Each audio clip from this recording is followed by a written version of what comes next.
Good evening. I'd like to welcome everyone back to another fabulous episode of The Night's Pub. I wanted to say thank you for joining us. It has been a while since we've been on the air. I have been recovering from a couple illnesses that has taken my voice and basically has kept me off the air for about a month. And I just wanted to say that I am happy to be back on the air, and I spoke with Brother Stan. He says hello to everybody, all of our listeners and our audience out there, and just wanted to say hi, and just wanted to say thank you. Guys, we are excited tonight for our very special guest, Stephen Walker, author of Ghost Among Us, True Stories of the Paranormal, and also Lemp, The Haunting History. We're excited to have him on and, to discuss his how he got started into the paranormal and his experiences and some of the stories that was related to him that, some of the things that you necessarily probably won't get into the books, or maybe you can elaborate on some things. But we are more than excited to get him on here, but just thought we'd kind of catch up a little bit before we have him come on. If you're listening to this right now, other than Saturday, March 4th, 2017 at 7 o'clock, you'll probably listen to a podcast or a rebroadcast. You can listen live by going to www.thenightspub.net. On the first page there, you'll see a little radio at the top. Click play, and that will tunnel you right into our radio broadcast server where we are broadcasting live. Or you can go to shoutcast.com, and in the search, type The Night's Pub, and it would bring you to our little window there. You press play, and that will also tunnel you into the live broadcast. If you're wanting to become a guest on the Night's Pub, please go to our show schedule page, and there is a PDF form there along with contact information. Just please feel free to download it and just kind of take a look and see what we're about. And I mean, we're a pretty laid back show, and we are more than happy to have people of various beliefs and information and stuff on. I believe that's what makes Night's Pub a pretty unique show. Also, if you have any questions, please feel free to drop us a line at elliot@thenightspub.net, stan@thenightspub.net, or just for general inquiries, info@thenightspub.net. Always feel free to give us a call at the show number at 636-487-4258. Now, unless we're broadcasting live, we usually don't man the phones, but please feel free to leave us a message, about being a potential guest or just any kind of subject matter that you would like to hear on the show, and we'll do our best to reach out to some people. Now, as I was explaining earlier, I just want to apologize for canceling the last 3 interviews. Ever since I've gotten back from Iraq about 6 years ago, I've had a lot of problems with breathing, and trying to stay in shape, getting older is not very easy, and I had some really difficult problems breathing.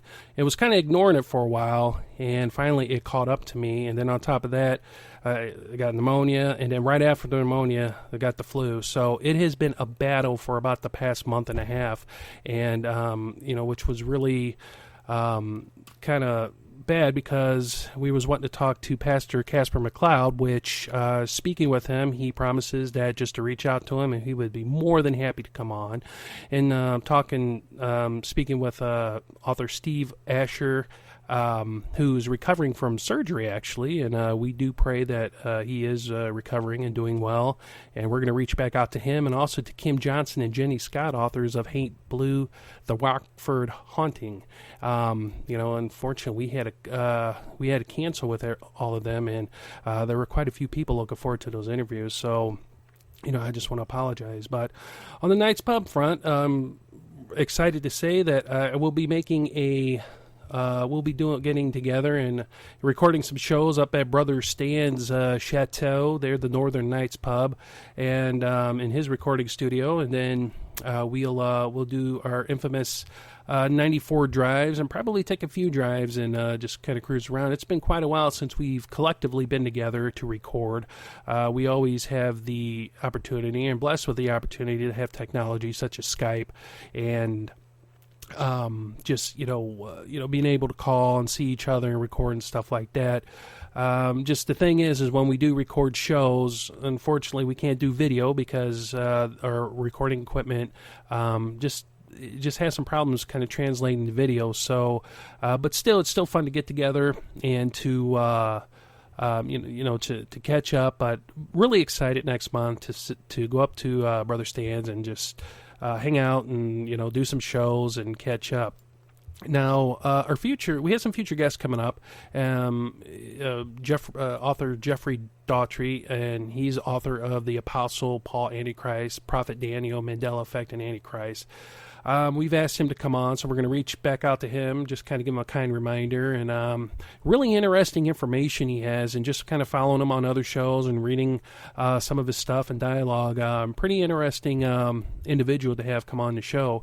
And as I mentioned, the Night's Pub are really open to guests, and we want our guests to be heard, and that's why when people have asked, how come we don't get too involved in the show, or we don't talk a lot in the show, is because when we're reaching out to guests such as our tonight's guest, Stephen Walker, to take time out of their busy schedule and come on our show, and it gives them the opportunity to talk about whatever they want. and to promote their book and their site and stuff. So I know that's kind of an odd format that we have here at the Knights Pub, but when we were broadcasting initially with The Other Side of Life, we kind of stuck to that, and that's what kind of got us, people to come on to the show, which we were really, really happy, and we just stuck with that when we transitioned into the Knights Pub. Me personally, I've been on shows as a guest, talking about, different things, and, nothing is more, disconcerting or it breaks your concentration when every 10 or 15 minutes you're taking a 5 or 6 minute break and then coming back and you got to try to catch up. So, but no, we're more than excited to have this evening's guest to come on, and all of our other guests that are coming on, even the future guests that I don't have up on the website right now. I just wanted to say thank you for coming on. I greatly appreciate it. Our opening music and our closing music, and usually the break music that we have, is from Positively Dark. And the song that you heard was Eternity by Positively Dark. Just go to Google, type Positively Dark or Peter Gershiker. He is a wonderful individual who makes great music, and it's free to use. He just asks that if you do use it for a show such as this, or a pod show, or just any kind of video or audio you're going to put into a video or anything, just kind of mention his name, just kind of throw it out there. That way, we're giving credit to where credit's due. Now, on this beautiful, beautiful night, we here at the Knights Pub, we just wanted to say, thank you for everybody who has taken the time to join us on this evening. And, looking into the broadcast or the radio server, the numbers are really jumped, and we just wanted to say. Also wanted to say thank you for everyone coming by the show, dropping us some emails, dropping us a few words of encouragement. We appreciate that. Thank you for downloading our shows and listening to our shows. All of our shows with all of our authors and that we do together, they're just being hammered and in the various venues. So, but if you want to catch the show other than from the website, you can always catch us on iTunes, Spreaker, SoundCloud. We have our own YouTube channel, although that was just set up. So, there's some users we're getting there. So, or you could catch us on Podomatic. But I tell you what, guys, what we're going to do is we're going to go ahead and take a quick break, and then I'm going to get a hold of Mr. Walker, and we're going to get everything set up, and then that way we could go ahead and get him on the show. So, enjoy the music. Please stand by, and we'll catch you in a moment.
Welcome back to the Night's Pub, www.thenightspub.net. Gearing up for our special guest author, Stephen P. Walker. Though he's never seen a ghost himself, Stephen Walker has always been a ghost enthusiast and a fan of the supernatural. This interest resulted in the writing of his first book, Lemp, The Haunting History, which is good, by the way, I've read it, which chronicles the rise and tragic fall of the Lemp brewing dynasty, which reached its peak in the late 1800s and began its downfall shortly after several family suicides within their former residence. The Lemp Mansion, now a restaurant, is reputed to be one of the most haunted locales in the Midwest. Since the publication of the Lemp book in 1989, Walker has conducted many book signings, and many of those who purchased the book have shared their experiences with ghosts and the paranormal. Over the years, Walker's collection of stories grew to the point where he decided to publish a book dedicated solely to sharing these fascinating and often chilling tales. Without further ado, ladies and gentlemen, it is my pleasure to introduce Stephen Walker. Hi, Elliot. Hello, sir. How are you this evening? Great. Thanks for having me on. Yes, sir. I just wanted to say thank you so much for taking the time out of your busy schedule and coming on the Night's Pub and sharing your information with our audience who are very intrigued with this, with this topic, and looking forward to really, really hearing what you have to say with your experiences and with the things that that you've learned over the years with the stories, the people that have related to you. Mm-hmm. Well, yeah, right. And as you said, I was listening to the intro. Everyone likes to listen about themselves. Thank you, by the way. But yeah. But, it brought to mind an earlier story of mine that, because I'm often asked at these book signings and other speaking engagements, much like what you talked about in the intro, like, have you ever seen a ghost, or have you ever had a paranormal experience? And it's people are often very surprised to hear that I've never seen a ghost myself that I know of, but I've had some unusual experiences that I would take to be paranormal. And one of the most memorable was back when I was writing the book, the Lemp book that you mentioned. And I didn't have a computer at the time, and a buddy of mine did. He had a PC, and he was still learning how to use some of the software. He wasn't really up on publishing yet, but he could type, he could do the word processing, and enough that we could turn it over to a publisher and a printer and get the thing out on the market. But he was a real good buddy of mine. We've been friends for a long time, and then we'd been working together on the book after work. It was, just about every night after work for about a year or more. And I guess we teased each other about being together more than most spouses are. I mean, we pretty much knew each other's moves and could finish the sentence as we're editing and going through, and just kind of were clicking and knew everything that we had to do and the way each other were thinking. And at one point, I guess after having been in this for a year or so, I had a dream, but what I guess was a dream, and it was very, very vivid. And I know people say this sometimes, where I guess these more than vivid dreams maybe really are some sort of psychokinesis or extrasensory perception. But I had seen a vision of a man walking along my friend's street, and it was dark. It was late at night, and it was a very sharp image, and it felt as though I was above the scene, kind of looking down, sort of watching a movie from above. And I just watched this man walking down the street, and I thought, this guy doesn't look. It's late at night, it's not the greatest neighborhood, but it was enough that you kind of make sure your doors and windows are locked. So this guy proceeds to cross the street in front of my friend's apartment building. And I could tell at that point he had a knife in his hand. It was a very long, kind of, I guess, a butcher's knife. And I thought, oh, my God. And my friend's name, I'll just say it was Greg. So I'm saying to myself, basically, Greg, don't open the door. If he comes to your door, do not answer the door. Now, Greg lived upstairs, okay, but the first floor is where the door was. And so there was this long, dark staircase to his apartment. And the man crossed the street, and sure enough, he went right to Greg's building. And banging on the door, just banging and banging incessantly. And that's when I was saying, oh, please don't answer that door. This doesn't look good. Just don't even come downstairs. And he didn't. Nothing happened. I mean, the man started walking away, and at that point, I woke up. And I thought, man, that was odd. I don't know if I had just had a dream or if I had some sort of vision or what was going on. So I looked at my clock because I wasn't sure how long I'd even been in bed. And so I looked at the clock, and it was about 11:05 p.m. And I was just relieved that I could still go back to sleep. It wasn't time to get up for work, and I could just write it off as a bad dream. Well, the next day, of course, Greg and I are working on the book, and before I said anything to him, he mentioned that he had a really weird experience the night before. And I said, oh, really, what was that? And he said, somebody was banging on the door. And he said, this neighborhood, it's not the best. And I wasn't expecting visitors at 11 p.m., and I didn't get the door. I said, 11 p.m.? Oh. Oh, wow. So I said, I didn't even tell him about my experience with the dream because I didn't know if I was so shocked. I didn't know what to say. I mean, it was my only experience like that I had ever had. And I was so taken aback myself, I didn't even know how to explain it to him. I didn't know if he'd think I was crazy or making this up or exaggerating something or parroting his story. So I just let it go. And I never really ever told him about that. I just didn't know what he'd think. But that was maybe my intro to the whole thing. But that's, and I sometimes wish, I'm one of those guys that believes it when he sees it. It would go for UFOs. It would go for anything spiritual or ghostly or paranormal. And some part of me says, wow, all the times I've gone to the Lemp Mansion. I mean, I've been going there for 30 years off and on. And I sure would like to see a ghost. I mean, part of me would. But the other part of me wonders how I'd react. I might just be frightened out of my wits if I saw William J. Lemp walk through the wall and into my dining room. But on the other hand, that would tell me for sure that there's something to all this. I mean, I believe there is. Pardon me. I'm getting a little thing myself with my throat here. But it's more that I don't really consider myself an investigator or a paranormal expert or a ghostbuster. I'm not, to paraphrase the movie, I'm not the guy you're going to call. If you've got something going on in your house, good luck to you. There are people you can call. There are other people that can do that. I consider myself basically what I'd call an appreciator or a collector of stories like this because it's so intriguing. It's so fascinating. And as you said earlier in the intro, these stories often come to me. I don't go seeking them out. I've never had to go I don't go door to door, Elliot, asking if you have a ghost story to share. These things have come to me largely through the book signings that I've done. And some of them involve my friends and family. And in some cases, there are stories that I had heard from childhood and wasn't really sure if there was something to all these or not. And the more I explored and checked with my parents and asked them a few things about stuff they told me when I was younger, about grandparents and such, and they said, yeah, that really is true. I mean, even my sister, I have two sisters who live in houses that are, well, one currently does, and one used to live in a house that was haunted.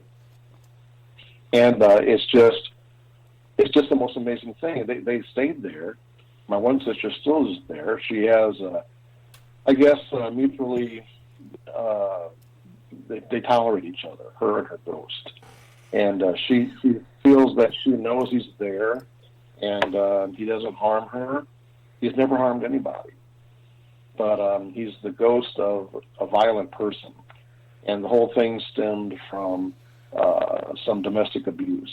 He and his wife got into some physical and verbal battles, and it got to the point where it was clear that they had to get divorced. So the gentleman decided that instead of risking his wife getting the house, he just burned the house down. And it was pretty obvious what he had done because his car was parked a little ways from his driveway, up the street some, packed with most all his belongings. Everything fit in that car. He got in that car and he was ready to go. But what he did was he poured 5 containers of gasoline to the house. These were 5-gallon containers. So 25 gallons of gasoline in about 2 or 3 rooms of the house. And it appeared that what he was going to do then was light either throw something through the window and light it, or light the match and then try to run out of the house. But what he didn't know, and I didn't realize it worked this way either till I talked to some fire investigators, they said what happens is it's not the gasoline that ignites, it's the fumes. So in this case, what happened was the fumes, he was in there so long and there was so much gasoline and fumes that accumulated so much that the fumes kind of found their way across the floor. They stayed down on the ground, and they migrated to the point where they got to his pilot light for his gas water heater and instantly exploded, and it was a huge fireball.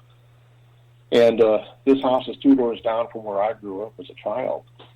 And it's funny, but I slept through the whole thing. I really don't know how I slept through that. Because police were coming by later on the next day to ask if anyone knew anything, and I had to say, I slept through that. I mean, it was a huge fireball. People from a mile away called my parents to see if they were at our house. I never considered myself a heavy sleeper until then.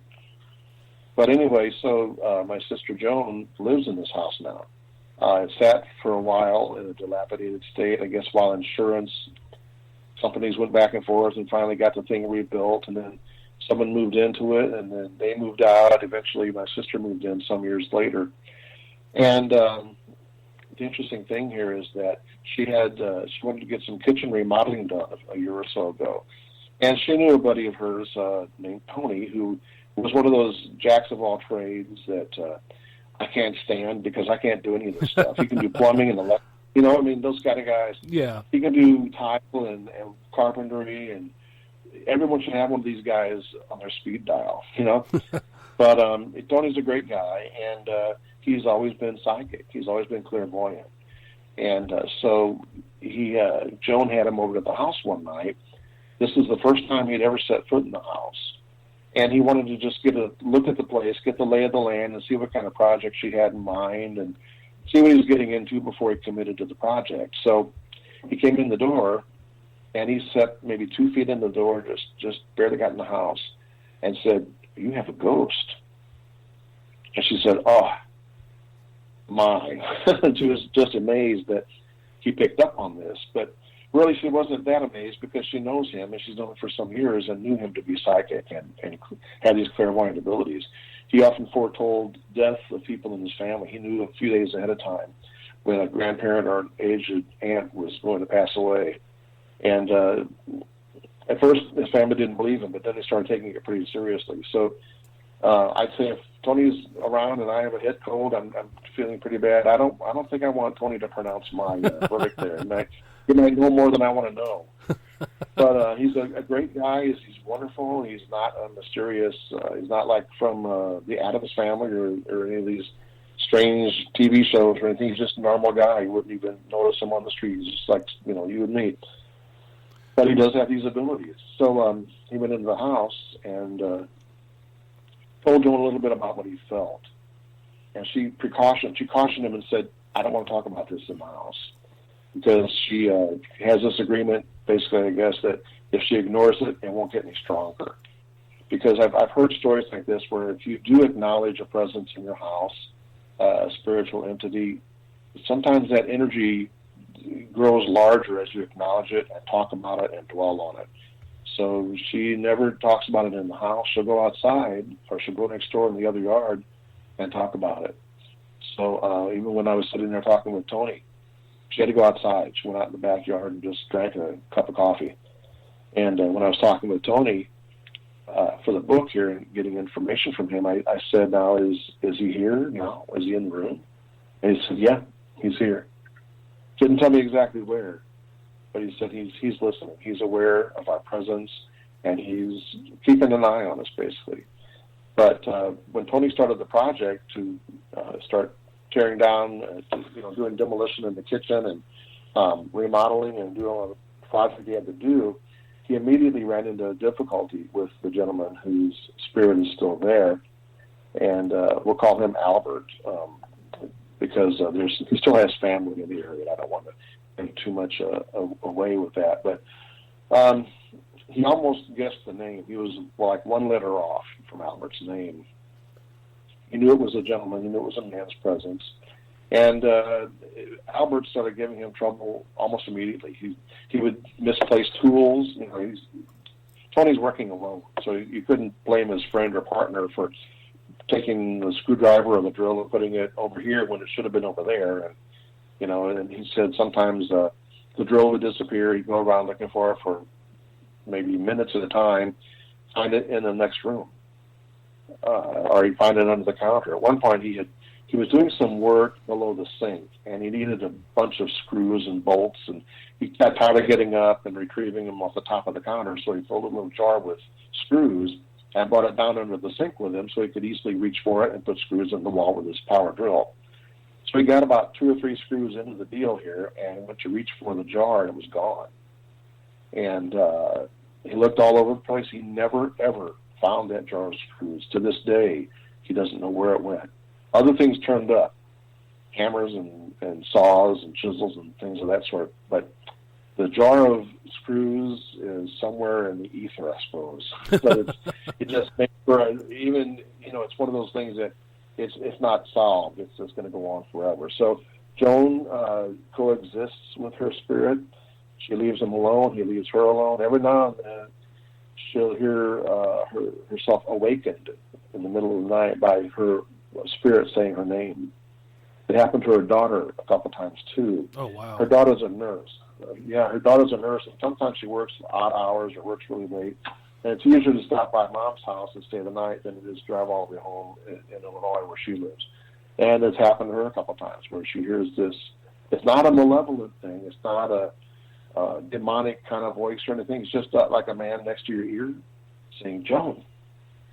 And he doesn't say anything else. He doesn't want you. He just wants to wake you up. I think he just wants you to know he's there and that it's still his house. Tony says he's still upset and angry because he didn't get the task done that he tried to accomplish. So he's always going to be there. He has no intention of leaving. It's incredible. So, that's just incredible that I guess Albert would still remain in that home for so long. I mean, and I guess a question that I would have is, I mean, the first time, your sister moved in and, she's like, wow, this is, the house, and, she's getting it, to her liking. The first time something like that happened, I mean, what was her reaction? I don't know really when it first happened with her. I think it was more or less a feeling that she thought something was amiss, and she thought maybe there was something there, but she never saw anything. She never heard any distinct evidence. And, I've felt this way. You probably felt this way if you've gone down to a dark basement or into an empty house and it's dark out. Well, it just naturally seems more frightening. Mm-hmm. And I would write that off by saying, well, every basement's kind of spooky looking at night. And so, I mean, I've often had the so-called feeling of being watched. We probably all have. But it doesn't necessarily mean you're being watched. So I just try to brush it off. Now, in her case, she probably had these feelings, and maybe she didn't know it wasn't just a feeling of being watched. It was really being watched. So apparently he's watching over his house, and he's upset that he still has a job to finish, and he'll never finish it. So, but that was one of the more intriguing stories. That was one of the first stories that I got from my family for this book. So as soon as I heard and talked with Tony, I had to have this story. It took a while to track him down and get a mutually agreeable time to talk. But boy, I'll tell you, once we did, it was just so incredible, and it was so gratifying to hear him tell this story. And I think he was glad to share it too, because people that have these experiences. And I found this myself when I do these book signings, as I said, where I collect a lot of these stories. Sometimes people don't feel comfortable telling their friends and neighbors about their haunted house.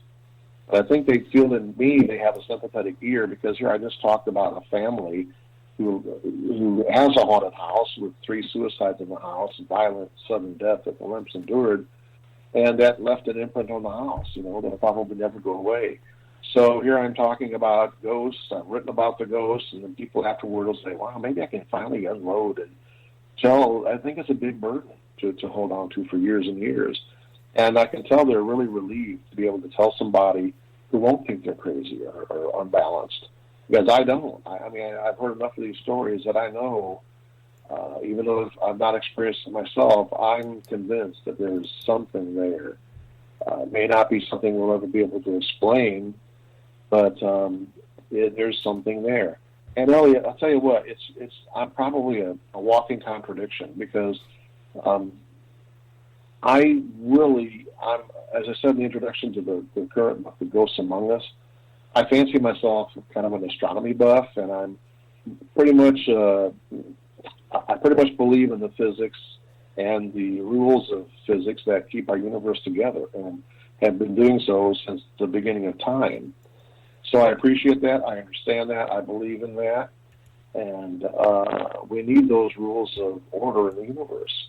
Yet every story that I've heard from these people and written and published in a new book run contrary to those very laws.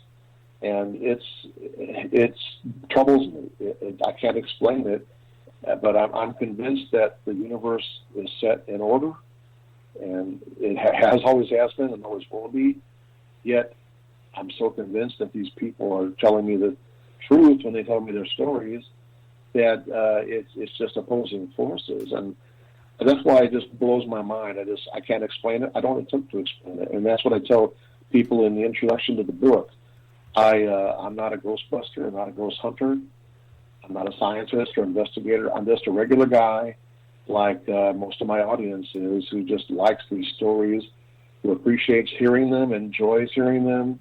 I enjoy getting goosebumps when I hear these stories, and I enjoy giving people goosebumps in turn when they get to read them themselves.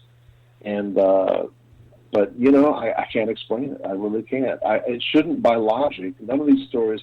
This should have been 120 pages of blank paper, Elliot, because none of these stories should have existed. They shouldn't happen. But the people, I can tell there are people that tell me these stories, and I can still see. There's one in particular, this story that happened on Horde Avenue, H-O-R-D, Horde Avenue, here in Jennings, Missouri, near me. It's a family who grew up in this house, and they had 16 children in the house. Off and on. Now, it wasn't all 16 at one time. When the younger ones came up, the older ones had already moved on, got married, or gone to the military, or whatever they're going to do with their adult lives.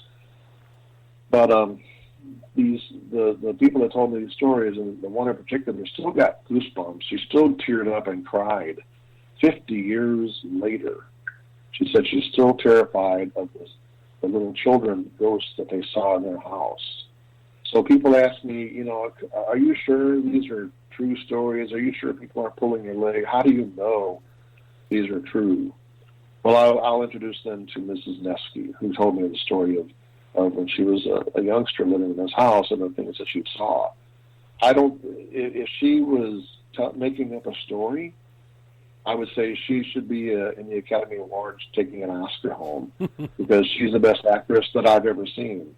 And in fact, I was so genuine and so heartfelt and emotional. I actually felt bad. I felt guilty for imposing myself on her and making me tell her the story. But she volunteered. I mean, the whole family came forward and told me the story of what they had seen in the house. And I said, gee, I'm really sorry to do this to you. I didn't mean to get you all emotional, all worked up. She said, no, it's okay, really, because she said it's cathartic to her. It's a release, and it makes her feel better by telling the story and getting it off her shoulders and unloading it a little bit. So, but I'll tell you what, I saw the goosebumps. I saw the tears running down her cheeks. I mean, this is either it's a true story or she's very, very convinced that it's a true story. Either way, it's still a good, interesting study in human nature and science, and maybe there's a religious aspect. I'm not religious. I don't assign a spiritual or religious aspect to the spirits that I encounter and write about, and I think I'm unique in that regard as well. Because most everyone believes that if you see a ghost, or it's someone that's maybe caught between here and and heaven, or they're lost somehow. But I don't know. I think it's something else. I think there's a physical explanation that maybe one day will be found for this, but I have no idea what it'll be. But I mean, maybe it's this energy in there. I hear people talk about energy all the time. That a spirit is just disembodied energy of somebody who once walked the earth, and eventually maybe that subsides, or maybe it goes to another place. I don't know. Like I said, I'm not a scientist. I don't hold myself responsible to have all the answers. I only share the stories with people. Let me read you something from the introduction. This will tell you, Elliot, my philosophy on this whole thing. It's just a small part of the introduction, but I worked hard on this introduction because I wanted to summarize my feelings and my philosophy about telling these stories. And here's what I tell people from the intro. It says, the purpose of this book is not to offer answers to mysteries that have defied explanation since the dawn of human history.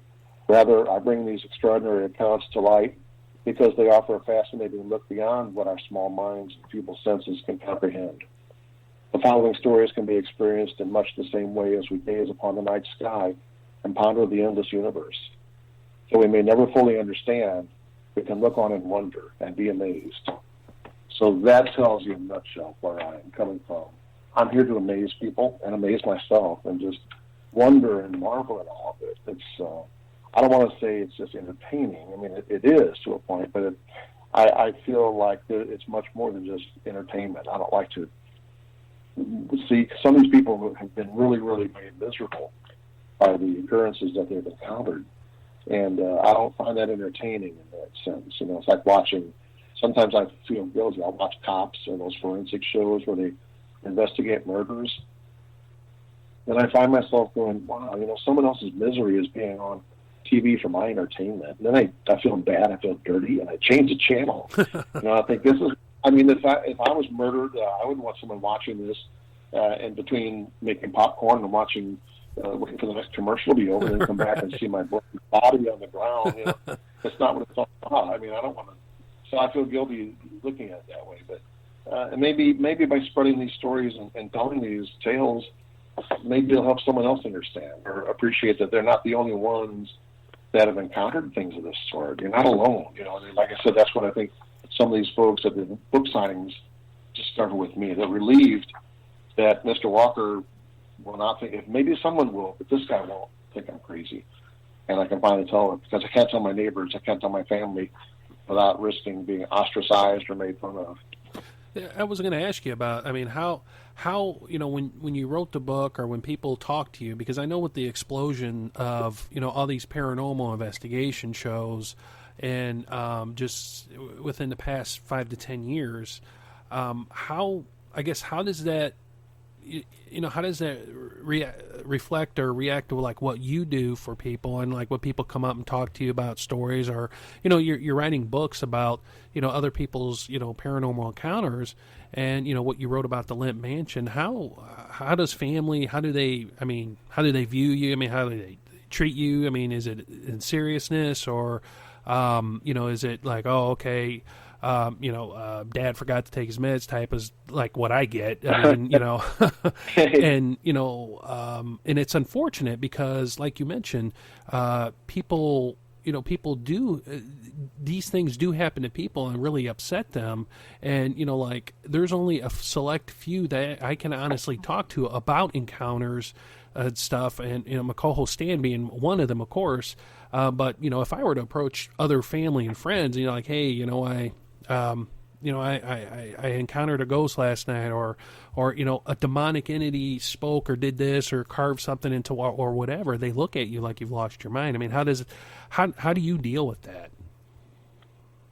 Well, yeah, I think it's not that I judge people, and as I said, I think I listen with an open mind, and people are relieved to just be able to share a story like this because it's not often that you've got to have the right circumstances to share these stories. And generally, if you tell your coworkers, if they don't take it the right way, you got to work with them tomorrow too, and for maybe until you retire. This guy's going to cast aspersions on you think you're kind of unbalanced. But I think, if anything, people look at me as just a beacon or a guiding light, perhaps, that they can go to and say, this is what happened to me. What do you think? Sometimes I just want to bounce ideas off and say, have you ever heard of anything like this? Have you seen something like this? And sometimes I have, and sometimes people come to me with totally unique stories. The stories in the book, I'd say, there's like 42 stories, and none of them are just these simple. I was sitting there watching TV one night, and I saw Grandma in a rocking chair. She got up and walked through the wall, and there you go. Now she's, and that's what I saw. Well, there's nothing not like that. I mean, there's several stories of apparitions, but there's some stories that are sometimes just you pick things up sensory. You sense something that is there, but you're not really sure. You see some things like there's a couple situations where one in particular in New Orleans where a woman just loves her ghost. She calls him Mr. Gerard. She's a Southern belle, and she says, we call people by their last name. We call them Mr. down here. And so she still treats him with the same respect that she would if Mr. Gerard was still alive today. And she just looks to him. In fact, what had happened was he, in life, he used to go around and turn off the lights, and his kids left the lights on. And she had the same thing happen with her sometimes. She thought she was losing her mind. And she invited the gentleman's son over to just kind of talk about these things and see if he had encountered anything like this when he knew his father, and if he could kind of help shed some light on this.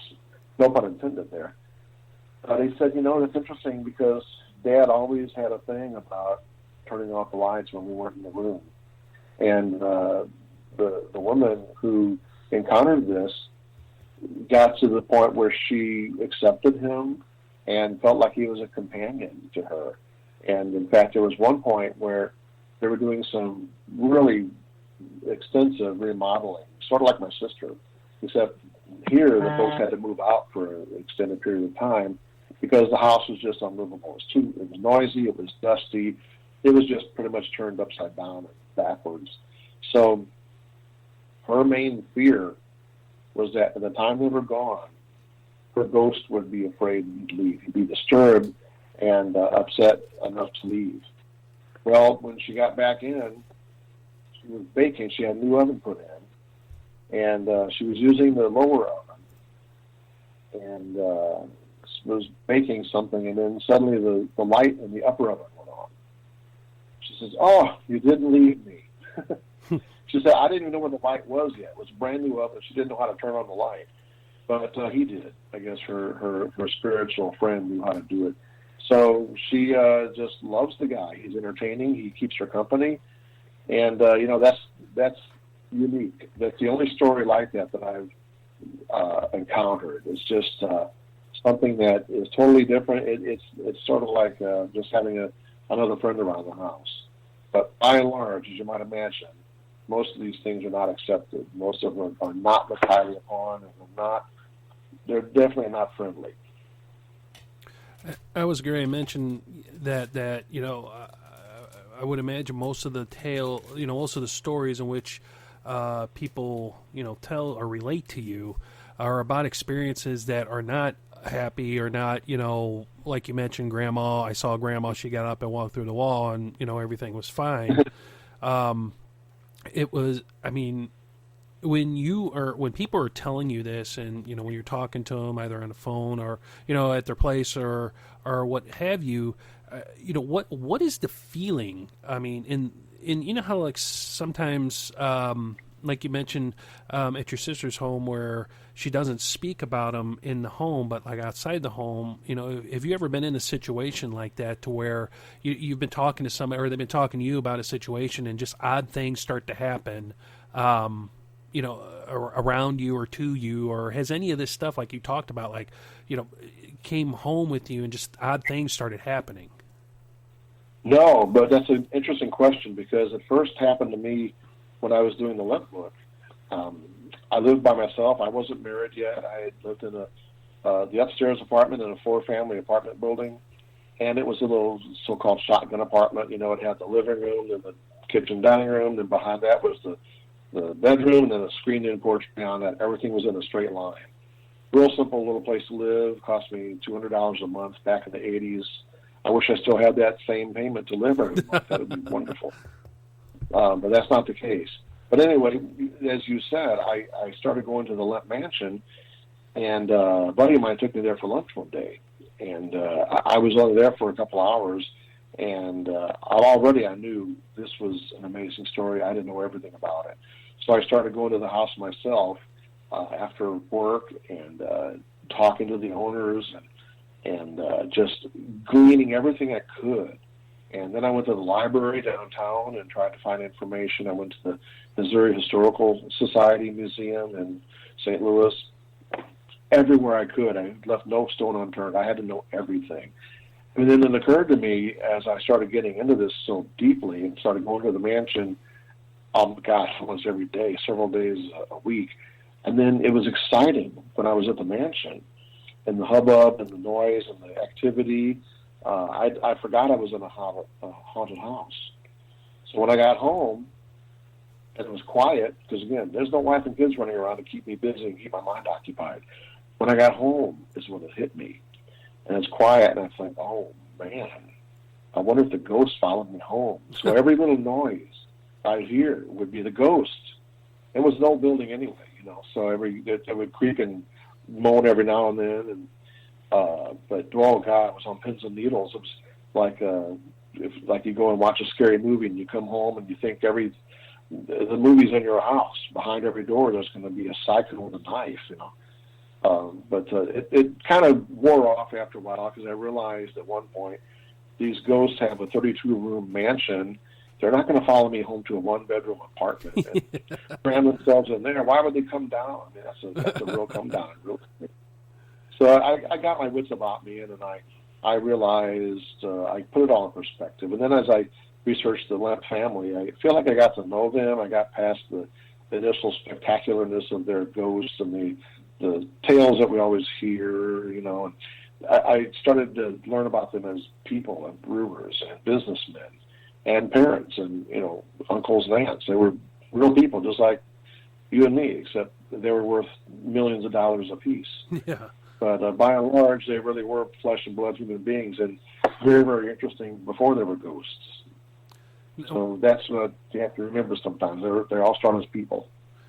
Now, when you started investigating the Lemps, how much of, you know, the speculative, you know, the hearsay and stuff, how much did you find that was untrue? I mean, the stories that, you know, we've all heard floating around, you know, when you started finding, you know, the real meat behind everything, a lot of that stuff, I'm sure a lot of the stuff we've heard just kind of, you know, it was like, oh, well, that's why, you know, that's why that story was the way it was, type of. Mm-hmm.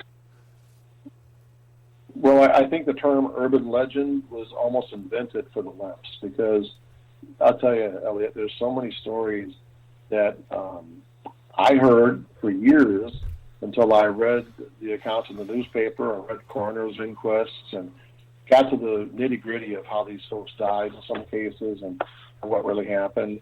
But, you know how stories go. Like that old game of telephone, you go in a circle and 15 or 20 people tell a story, and it doesn't resemble anything like the first version of the story. So you can imagine over decades and generations of stories that have been told about this family, how they tend to get exaggerated or misquoted or they grow just by their own sheer years of existence.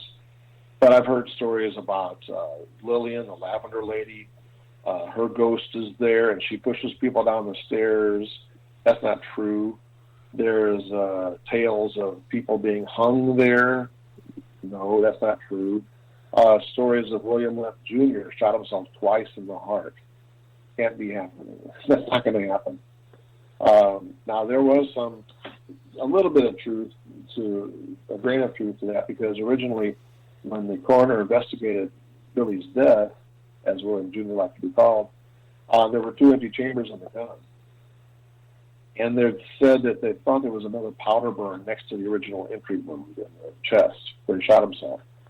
But further investigation revealed that Mr. Lemp was all in the gun safety, ironically, and he kept an empty chamber in the gun so that when he got on and off his horse, he wouldn't bump it and have the gun fire into his leg or something.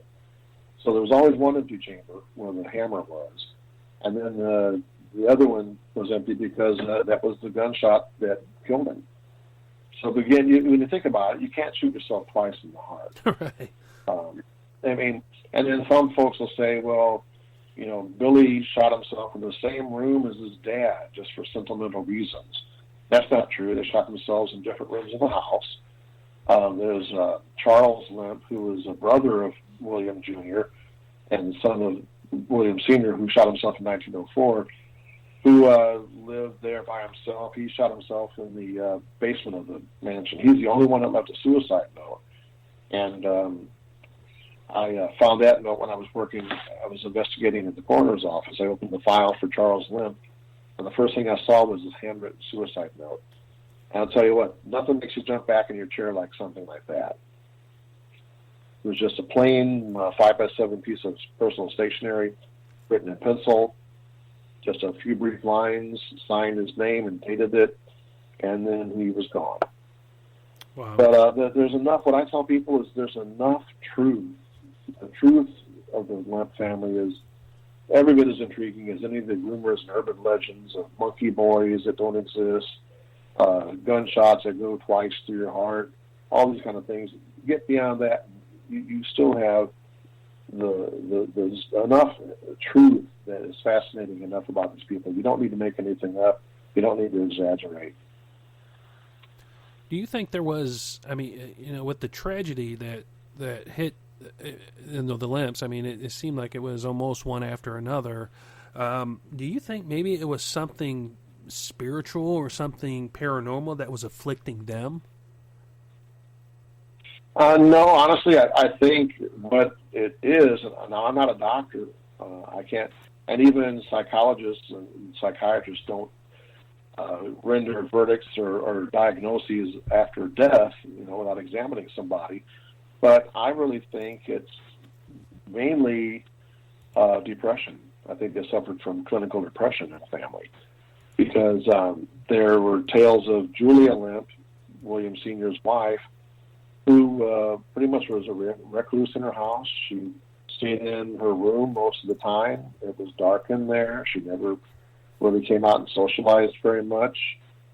And maybe it's bipolar, you know, because like when you look at Billy Lemp, he was the young runabout, the playboy, the guy that loves to get out and drink with his friends and drink his product and promote his brands when he's out of the taverns and be out till they closed.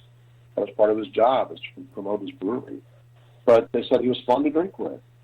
But boy, I'll tell you what, they said when he got angry, you better watch out because he went exactly the opposite direction and just as fervently. So I think that you have a lot of maybe a tendency to get more depressed in some families. Maybe it runs in the family. Maybe some things that we can cope with today with medication and counseling just couldn't be coped with back then. Now remember, this is a large, wealthy industrial family, and you're competing with Anheuser-Busch. You're competing with other industrialists, other brewers throughout the world. And, you know, nobody wants to show a sign of weakness. Nobody wants you to see a chink in the armor. Everything is okay. You know, they put up a good front and until they couldn't. Now, William Sr. lost his best friend, Frederick Pabst, the Milwaukee brewer, about a year apart from losing his favorite son, Frederick. So there, in the span from 1901 to 1903, he lost his 2 favorite guys in the world. And that was a large burden for him to cope with. And I think, again, looking at this in terms of today, you know, if I lost 2 loved ones in my circle of friends and family, I'd probably seek a counselor to talk about this with somebody. Maybe you'd have to be medicated for depression, maybe temporarily. But I really think that more than being demonic or possessed. I mean, people attribute all sorts of attributes to the Lemp family that just are unnecessary and untrue. And maybe it's more fun and exciting to say that demons made them pull the trigger or got in their mind and possessed them. But I don't really think we need to go there. I think it's mostly based on a simple matter of clinical depression that they couldn't and wouldn't treat because they didn't want the next brewing family next door, the Bushes, to capitalize on that and say, oh, those Lemps, oh, they're just not right, they're unbalanced. Nobody wants that, so they had to put up a good front as long as they could. But it took several of their family members. They started talking about the police would show up and say, that's the Dutch act, the mispronunciation of the Deutsch for the German, because the Lemps died in the Dutch way. It got to be so common among the Germans in the community that becomes they had a name for it. So I think that part of it was a cultural thing where that might have been the honorable way to remove yourself from your problems. Wow. Not what I'd recommend, but it worked. When you were writing Ghost Among Us and you were collecting the stories, and the reason I asked is because we're coming up on our time, what were some stories, if you don't mind, that actually stood out to you and that that kind of disturbed you? You know, it's one of those stories that stick with you, and you're just like, you keep maybe reflecting on it, or it just, it just a little piece of it comes back, and you're just like, wow, I can't believe that happened to that individual. Yeah, well, there are two that really stand out in my mind. One of them is the Dynasty family, who had all the children, who actually saw 3 little boys and 3 little girls around the age of 3 to 5 years old walking through the house at night. And they'd gather around one of their siblings' beds and watch them sleep. That's weird. I mean, that was amazing. That's the one who cried telling me these stories. But perhaps the most, it's pretty easy to single out the most disturbing story because it happened on Ann Avenue in South St. Louis, a very old, distinguished-looking apartment building that had 6 apartments in it. How much time do you have on it? Oh, no, you're fine. Okay, so anyway, the gist of it, though, is that this little boy at the time, who's now a grown man, was telling me his reminiscences of living in this building. All sorts of weird things happened in this building. And they mostly happened in the apartment above him. But he got firsthand accounts from the parents and children. Sometimes his parents would talk with the other parents who lived upstairs. And they'd share these stories, not realizing that the kids were in earshot because they wouldn't want them to hear some of these things. But at one point, this is the only story in the book, and one of the very few stories I've ever encountered in my 60 years that involve physical harm. It's very, very rare. We always tell our kids, don't worry about things that go bump in the night. Just no monster under your bed. Ghosts cannot hurt you. But in this, if you read this story, you'd have second thoughts because this story involves. It goes back to a woman who practiced. She was into the occult. I don't know what all that means, but that's all they said. Was she was very mysterious, very to herself. Practiced the occult. Didn't like people. Didn't like children or animals. She just didn't sound like a cheerful person at all. So anyway, she hung herself. She was found hanged in her second-floor apartment, which was the epicenter of most of the activity in this building. I don't know her name. I don't know that anyone ever relayed that to me. I don't think anyone knew her name, but she still makes her presence known. And the story involves an unfortunate demise of a little puppy. Without getting into any disturbing details, I'll let your readers encounter that when they purchase the book. Partly not to be a spoiler, but partly it's pretty gruesome, I have to say. But the disturbing part of the story involved a 10-year-old girl who was seated at dinner, and there was a gallon glass milk jug at the table near her. And while she's conversing with her family over dinner, this milk jug flew up into the air and crashed to the ground right next to her chair. And while they're looking on in amazement at that, seconds later, the girl was thrown from her chair and onto the remaining shards of this glass, which were sticking upright. So she landed on it with such force, and these shards of glass were so long and sharp that they penetrated her leg, her thigh, and she had to be rushed to the hospital to be sewn up. Now, this is a story you probably don't want to have to explain at the emergency room. So they just did. They just said, well, she broke this milk jug and she slipped on the milk and fell, and that's what happened. It sounds plausible. You're not going to tell the truth in a case like this, because for the same reason that people don't tell ghost stories without fear of being taken as insane. Right. But that's the disturbing story in the book. It's just part of what happens. It's a very graphic story, and it's the only one, as I said, that involves physical contact or harm to a human being. I've only heard of 2 or 3 stories like that in my life, and this is one of them. So it's the one that sticks with me. Wow, it's incredible. That is an incredible story. Mr. Walker, unfortunately, we're coming up on our time. But before we go, how can someone contact you, get a hold of your book, leave you a message, or just, if they, have a story they want to share, how would they reach out to you and get in touch with you? Sure. Have them go to my website. It's called ghostsamongus.org. It's ghosts, plural, ghostsamongus.org. And they can click on the link there to order the book. I'll ship it out in just a few days. I can personalize it. If they give me their name, I'd be happy to sign the book for them. And there's also an email contact there if they want to contact or give me a phone call and share a story. I'd love to hear other people's encounters, and I'm always a sympathetic ear.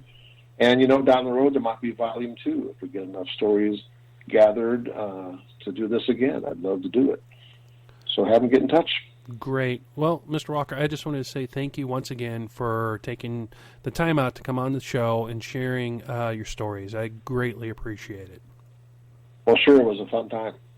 And thank you once again, and we will be in touch. Perfect. Well, thanks, Elliot. Have a good night. Have a good evening, sir. Sure. Bye-bye. Bye. Well, everybody, I just wanted to say thank you once again to Mr. Stephen Walker. Greatly appreciate him coming on the show and sharing his story and his books. Please stop by his website at ghostamongus.org and check out his site. The books, of course. I mean, the Lemp book, one of the guys in the studio bought it and read it and was just shocked because he lives in St. Louis and I'm a former native of St. Louis, so I immediately read it after him. And Mr. Walker, if you're hearing this, you did a phenomenal job in writing the book. And the Lemp Mansion, if anybody who is in the St. Louis area, please stop by. I mean, and check it out. It is a very neat, a very historic place, and the food's not bad. Of course, the drinks are always good, but please stop by his website. Support him. He's an author. That is taking some time to come on our show, and support him. And we ask that for all of our guests that come on the show, please stop by their website, check them out, and support them. Well, my friends, unfortunately, our time is drawing near, and we're going to have to get out of here. Please stop by the website, www.thenightspub.net. You will see, go to our show schedule, and you will see all of our upcoming guests and past guests, and also links to their website and their books and everything else. So if you, if you forget, Stephen Walker, if you forget his website or Facebook or whatever, just come to the site, go to our show schedule, and scroll down to this date, March 4th, and then we have links already built into our website that'll lead you to his website. So, my friends, thank you for joining us. All of our listeners that have joined us live, wanted to say thank you. All the people in the chat room, I apologize that I didn't get back to some of the responses that you left, but I was very intrigued by Mr. Walker's stories. I really were. So, again, thank you so much, Mr. Walker, for joining us this evening. Thank you so much for taking out time to come on the Night's Pub. Well, my friends, the time has come to say goodbye. But until then, take care of one another, love one another, and look out for one another. And keep on praying, and don't stop praying. And we'll see you the next time down at the pub.